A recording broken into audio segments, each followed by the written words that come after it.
আমরা পিক্সেল বানিয়ে ফেলেছি, আমরা পিক্সেল আমাদের ওয়েবসাইটে অ্যাড করে ফেলেছি। যদি আমাদের ক্লায়েন্টের অলরেডি পিক্সেল থেকে থাকতো তাহলে আমরা যখন বিজনেস অ্যাকাউন্টের অ্যাক্সেস নিয়েছি তখন আমরা পিক্সেলের অ্যাক্সেসও পেয়ে গিয়েছি। বা এনি চান্স আপনি যদি পিক্সেলের অ্যাক্সেস না পেয়ে থাকেন তাহলে আপনার ক্লায়েন্টকে আপনার বলতে হবে যে ভাই আপনার বিজনেস অ্যাকাউন্টের ভেতরে যান এবং আমাকে আপনার পিক্সেলের অ্যাক্সেসটা দিন, বিকজ পিক্সেলের অ্যাক্সেস না পেলে আমি রিটার্গেটিং অ্যাড সাজাতে পারবো না। আজকে আমরা বেসিক রিটার্গেটিং অ্যাড সাজানোর একটা ফিলোসফি দেখব যে কিভাবে একটা বেসিক রিটার্গেটিং অ্যাড সাজাতে হয়, যাতে করে আপনি খুব সহজেই বুঝতে পারবেন যে একটা পিক্সেলের গুরুত্ব কীরকম। আমরা আমাদের অ্যাড অ্যাকাউন্টের ভেতরে আছি, আমরা ক্রিয়েটে চাপ দিব। ক্রিয়েটে চাপ দেওয়ার পরে ধরে নিচ্ছি আমাদের একটা কনসালটেশন ওয়েবসাইট আছে, ঠিক আছে। আমরা জাস্ট এমনি একটা ক্যাম্পেইন সাজানোর চেষ্টা করছি। বা আপনি ধরে নিতে পারেন আপনার কোনো একটা প্রোডাক্ট বেজের ওয়েবসাইট আছে, কোনো কিছু আপনি বিক্রি করেন, ডাজন্ট রিয়েলি ম্যাটার আপনি কী ধরে নিচ্ছেন। আমরা আমাদের ওয়েবসাইটের জন্য এখন একটা ট্রাফিক ক্যাম্পেইন সাজাবো। সো আমি ট্রাফিকে ক্লিক করি। আমরা অলরেডি জানি আমরা ক্যাম্পেইনের নাম দিব খুব সুন্দর করে, বাট বাকি দুটো আমরা ব্ল্যাঙ্ক রাখবো। So traffic campaign V1 June, continue আমি ক্লিক করছি। ক্যাম্পেইন লেভেলের আমাদের কাজ শেষ, এখন আমাদের টার্গেটিং লেভেলের কাজ শুরু করতে হবে। So targeting settings 1। এই পুরো টার্গেটিংটা কিন্তু আমরা করব পিক্সেল ব্যবহার করে, এই কারণে আমরা এটাকে বলছি রিটার্গেটিং। রিটার্গেটিং কথাটার মানে কি? টার্গেটিং, তার আগে আমরা বসাচ্ছি রিটার্গেটিং মানে হলো এই মানুষগুলোকে অলরেডি আমরা চিনি, এরা অলরেডি আমাদের ওয়েবসাইটে গিয়েছে, এদেরকে আমরা রিটার্গেট করতেছি, এদেরকে আমরা আবারও টার্গেট করতেছি। বিকজ কি মনে হয় কার কেনার সম্ভাবনা বেশি? যে কখনোই আপনাকে চিনে নেই তাকে হঠাৎ করে একটা অ্যাড দেখালে, নাকি যে অলরেডি আপনার ওয়েবসাইটে গিয়েছে তাকে একটা অ্যাড দেখাইলে? অবশ্যই যে অলরেডি আপনার ওয়েবসাইটে গিয়েছে সে একটু বেশি ইন্টারেস্টেড আপনার প্রোডাক্টের ব্যাপারে বা আপনার সার্ভিসের ব্যাপারে। তাকে যদি আপনি সুন্দর করে একটা অ্যাড দেখাতে পারেন সঠিক সময়ে, সে আপনার ওয়েবসাইট ভিজিট করার 1 দিনের মধ্যে, 2 দিনের মধ্যে, 7 দিনের মধ্যে বা 14 দিনের মধ্যে, সেই ক্ষেত্রে তাকে কনভার্ট করার চান্স কিন্তু আপনার অনেক অনেক বেশি। সো আমরা কনভার্সন লোকেশন, আমরা কোথায় পাঠাতে চাই মানুষটাকে, আমি দিলাম ওয়েবসাইট, ঠিক আছে। আপনি অবশ্যই তাকে ফোন দেওয়াতে পারেন, তাকে দিয়ে মেসেজ পাঠাতে পারেন, তাকে দিয়ে কোনো একটা অ্যাপ ডাউনলোড করাতে পারেন, তাকে দিয়ে হোয়াটসঅ্যাপ করাতে পারেন। আমি ওয়েবসাইট বলছি। ডেইলি বাজেট খুব একটা ম্যাটার করে না, বিকজ এখন আমরা বাজেট নিয়ে কথা বলছি না, এখন আমরা টার্গেটিং শিখছি। সো সেটিংস থেকে আমি এখান থেকে সিলেক্ট করে দিচ্ছি বাংলাদেশ। আয়ারল্যান্ড আমি কেটে দিই।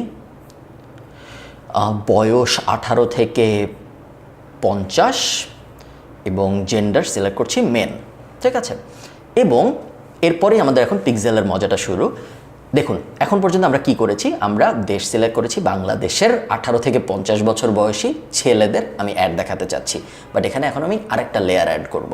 লেয়ারটা কি? আমি কাস্টম অডিয়েন্স থেকে ক্রিয়েট নিউতে চাপ দিব, কাস্টম অডিয়েন্সে চাপ দিব। এরপরে ফেসবুক বলবে যে কাস্টম অডিয়েন্স তুমি কীভাবে বানাইতে চাও? আমি বলবো আমার সোর্স হলো আমার ওয়েবসাইট। তারপরে আমি ক্লিক করব নেক্সট। এরপরে ফেসবুক আমাকে বলবে যে include people who meet any of the following criteria. দেখুন আমি ফেসবুকে এখন কি বলতেছি, আমি ফেসবুককে বলতেছি যে খালিদ ফারহান পিক্সেল নামে আমার একটা পিক্সেল আছে, এই ওয়েবসাইটটা এই পিক্সেলটা khalidfarhan.com ওয়েবসাইটে কিন্তু অলরেডি অ্যাড করা আছে। সো আমি ফেসবুককে বলতেছি যে গত 30 দিনে, বা আমি এখানে চাইলে গত 60 দিন লিখতে পারি, গত 90 দিন লিখতে পারি, গত 90 দিনে আমার ওয়েবসাইটে যত মানুষ গিয়েছে শুধুমাত্র তাদেরকেই আমি এই অ্যাডটা দেখাতে চাই। সো আমি অডিয়েন্স নেম ধরুন লাস্ট 90 ডে ট্রাফিক দিয়ে ক্রিয়েট অডিয়েন্সে চাপ দিলাম। এখন দেখুন ব্যাপারটা তাহলে কি হইলো আমি আপনাদের বুঝায় বলি। আমি ডানে ক্লিক করি। দেখুন ব্যাপারটা কি হলো, ব্যাপারটা এখন এটা হলো যে ফেসবুককে আমি বলতেছি যে আমি যে অ্যাডটা এখন বানাবো সেই অ্যাডটা আমি শুধু তাদেরকেই দেখাতে চাই যারা বাংলাদেশি, যাদের বয়স 18 থেকে 50-এর মধ্যে, যারা ছেলে, এবং এর মধ্যে যারা গত 90 দিনে আমার ওয়েবসাইটে গিয়েছে শুধুমাত্র তারাই। সো গত 90 দিনে যদি এমন কেউ আমার ওয়েবসাইটে যেয়ে থাকে যার বয়স 51, সে কিন্তু একটা দেখবে না। গত 90 দিনে আমার ওয়েবসাইটে যদি এমন কেউ যেয়ে থাকে যার বয়স 17 বা যে ফিমেল, সে কিন্তু আমার অ্যাড দেখবে না। সো আমি বলছি ওই ক্রাইটেরিয়া আর এই ক্রাইটেরিয়া দুইটা যদি মিলে শুধুমাত্র তাহলেই আমার অ্যাডটা দেখাবা তুমি। অ্যাড তো আমরা এখনো বানাইনি, অ্যাড পরের স্টেজে বানাতে হয়, বাট অ্যাড বানানোটা জরুরি না। আমি আপনাদের টার্গেটিং বোঝাচ্ছি এখন। সো এটা আমি কেন করব? এটা আমি করব দুইটা কারণে। প্রথম কারণ হলো রিটার্গেটিংয়ের সাকসেস রেট নর্মাল অ্যাডের সাকসেস রেট থেকে অনেক বেশি। আমি যদি এই রিটার্গেটিং এলিমেন্টটা অ্যাড না করতাম, লাস্ট 90 দিনের ট্রাফিক ব্যাপারটা যদি আমি না বলতাম, তাহলে কি হতো? ফেসবুক 18 থেকে 50 বছর বয়সী বাংলাদেশি ছেলেদের আমার অ্যাড দেখাইতো যাকে ইচ্ছা তাকে, তাই না? এখন যখন আমি ফেসবুকে বলতেছি যে ওই এইজের মানুষদেরই দেখাবা, ওই জিওগ্রাফির মানুষদেরই দেখাবা, ওই জেন্ডারের মানুষদেরই দেখাবা, জাস্ট যারা আমার ওয়েবসাইটে গেছে ওদের মধ্যে শুধু তাদেরকে দেখাবা, আমার কনভার্সন রেট ইমিডিয়েটলি বেড়ে যাবে। ফেসবুকের অনেক বেশি অ্যাড দেখাইতে হবে না ভালো কনভার্সন পাওয়ার জন্য। আগে হয়তো আমার 1 লাখ জনকে অ্যাড দেখাইতে হয়তো 10টা পারচেসের জন্য, এখন কিন্তু আমার 10,000 মানুষকে দেখাইলেই হবে 10টা পারচেসের জন্য, বিকজ এখন আমি তাদেরকেই অ্যাড দেখাচ্ছি যারা অলরেডি আমাকে চিনে। বুঝতে পারছেন আপনি পিক্সেলের পাওয়ারটা কত পাওয়ারফুল। এখন আমরা এখানে আরও কিছু মজার কাজ করতে পারি।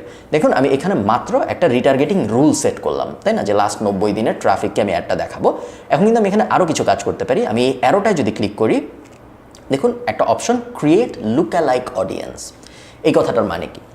এই কথাটার মানে হইল আমি ফেসবুকে এখন বলতে পারি লাস্ট 90 দিনে আমার ওয়েবসাইটে যত মানুষ গেছে তাদের প্রোফাইল যেরকম, এইরকম আরও মানুষকে আমি চাই তুমি আমার অ্যাডটা দেখাও। সো আমি যদি ক্রিয়েট লুক-অ্যালাইক অডিয়েন্সে চাপ দেই, ফেসবুক দেখুন খুব সিম্পল, লাস্ট 90 দিনে যদি আমার ওয়েবসাইটে এমন মানুষ বেশি যেয়ে থাকে যারা ব্যাংকে চাকরি করে, বা যারা ইউনিভার্সিটির স্টুডেন্ট বেশি, বা যারা স্পেসিফিক কোনো একটা পেজে বা কোনো এক ক্যাটাগরির পেজে লাইক টাইক বেশি দেয়, তাহলে ফেসবুক খুঁজে বের করবে এরকম মানুষ আর কীরকম আছে ফেসবুকে, কোথায় কোথায় আছে লুক অ্যালাইক, এবং ফেসবুক আমার একটা তাদেরকেই দেখাবে।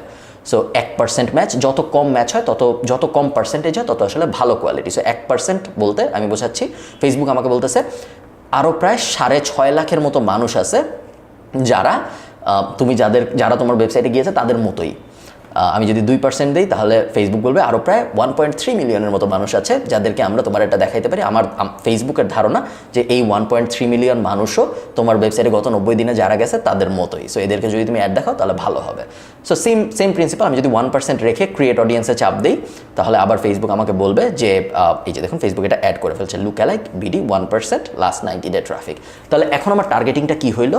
এখন আমার টার্গেটিংটা হলো লোকেশন বাংলাদেশ, এজ 18 থেকে 50, জেন্ডার মেন। এই ব্যারিয়ারের মধ্যে গত 90 দিনে যারা আমার ওয়েবসাইটে গিয়েছে তাদেরকেও একটা দেখাবা, এবং তাদের মতো আর যারা আছে তাদেরকেও আমার একটা দেখাবা। এটি কিন্তু আমি ফেসবুকে এখন বলছি। এতে করে আমার আরও হাইপার টার্গেটেড অ্যাড হবে এখন, যেটা আগে কোনোভাবেই সম্ভব ছিল না। সো রেগুলার ট্রাফিক নিয়ে, রেগুলার রিটার্গেটিং নিয়ে এবং লুক অ্যালাইক নিয়ে আমি বলবো আপনারা অনেক ঘাটাঘাটি করুন, বিকজ এর ভিতরে আসলে অনেক ধরনের জেম বা অনেক ধরনের মজার ব্যাপার লুকায়িত আছে যেগুলো সাধারণত বেশিরভাগ মার্কেটার ওইভাবে ইউজ করে না।